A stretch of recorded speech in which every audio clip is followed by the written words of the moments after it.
Peter Burlingame of the Self-Defense Initiative. Today let's talk about swearing in the context of self-defense and also, for those of you who are instructors, in the context of teaching self-defense. What you have to understand is that when you use swear words, when you use curse words, a different part of the brain processes those than the normal language center. So if you hear fuck, shit, cunt, motherfucker, a different part of your brain is activated than what is normally running when you're just processing language. And that one of those centers is the amygdala. The amygdala is two almond-shaped parts of your brain on either side, which process emotion, in particular strong emotions like fear. And so as soon as you start using words like that, you're activating a part of the brain that you may not want to turn on to the other person. Now you may think, well, yeah, I want to intimidate the person, I want to scare him. The thing is, if at all possible, we'd rather not have to resort to our firearm. We'd prefer if we could de-escalate the situation and not have to use the firearm. And so depending on what your verbal reaction is to the person, could determine whether you have to shoot or you get to walk away without shooting.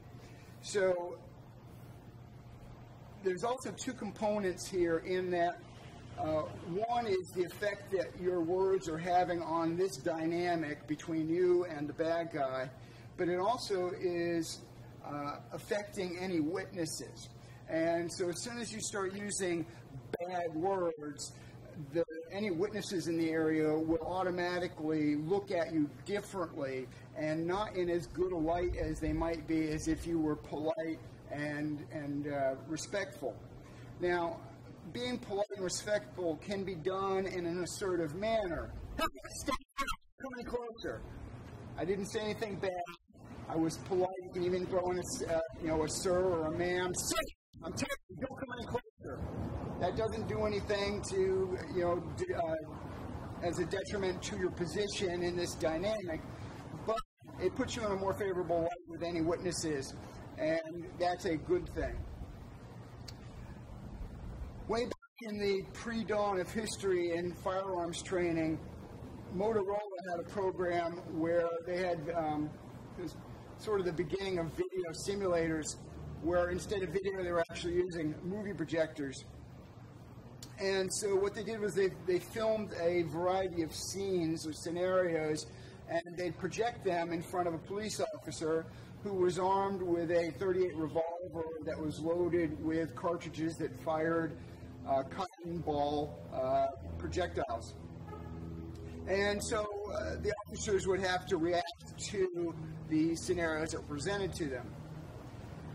Well, something came up very early on that they noticed was interesting, and that was that if the subject on the video or on the movie swore at the cop, he got shot, whether he deserved to or not. So it might have been a no-shoot situation, but if he told the cop, fuck you, he got shot. So that's something for you to think about. When you use foul language like that, you are triggering parts of this attacker's brain that you may not want to trigger. You've heard of dogs that are fear voters. So yeah, you're triggering the bad guy's fear center, which might, his response might be to attack you in fear, whereas if you had handled things a little bit differently, you might have gotten him to drop his knife and run away. We have a recent example of this in the Ferguson situation where Officer Wilson shot Michael Brown. And the initial confrontation, Officer Wilson's driving down the road and he sees two young men walking down the center of the road and he needs to get them on the sidewalk. So he says, "Get the fuck on the sidewalk." Now, you can imagine somebody who's just strong-armed robbed a grocery store, who is 18 years old, full of all kinds of aggressive hormones. What effect effect that has on him to be sworn at and told to do something. And so, I think that precipitated the reaction from Michael Brown, who then, had to confront the officer for several dynamics reasons there. Now, what if Officer Wilson had said, "Sir, please get up on the sidewalk"? Would Michael Brown and his partner have reacted differently? There's a good chance that they would have, and this situation would never have played out to where, the tragedy it turned into. So, in general, I think you are well served to not use profanity in defensive situations. You can be polite, respectful, and still be assertive without using that type of language. The one exception I might make is for women. When women swear, it's startling. And we don't expect it of them. And so if a woman, points a gun in your face and says, "Fuck you," that's very startling to you and may get you to actually freeze up. And it would, it's sort of an attack on your OODA loop. And that may give the woman the time she needs to do the next thing. It may be startling enough that the person, it stops what they're doing.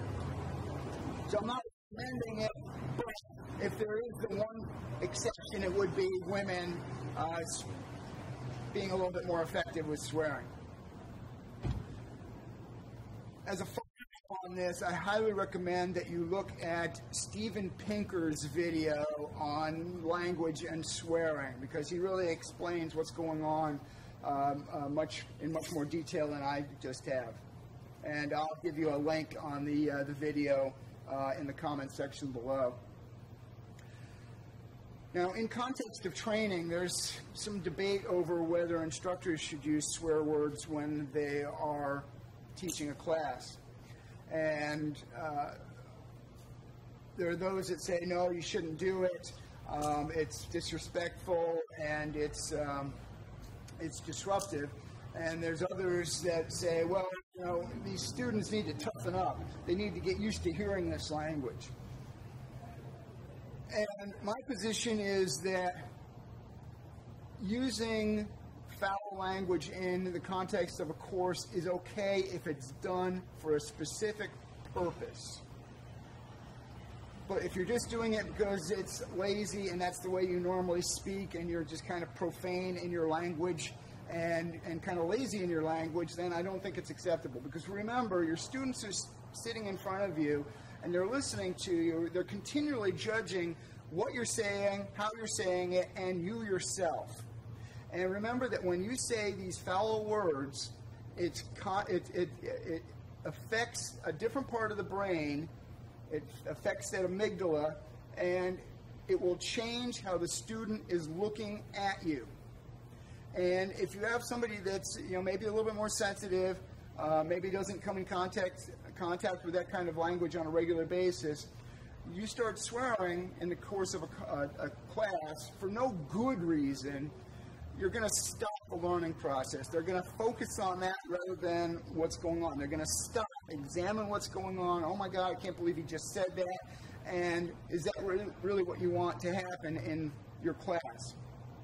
So if there's times when you want to shock your student, if you want to get them stress inoculated, that's fine. If you want to come running at them in a simulation exercise and swear at them to upset them, that's great. I think that makes perfect sense to use it as stress inoculation.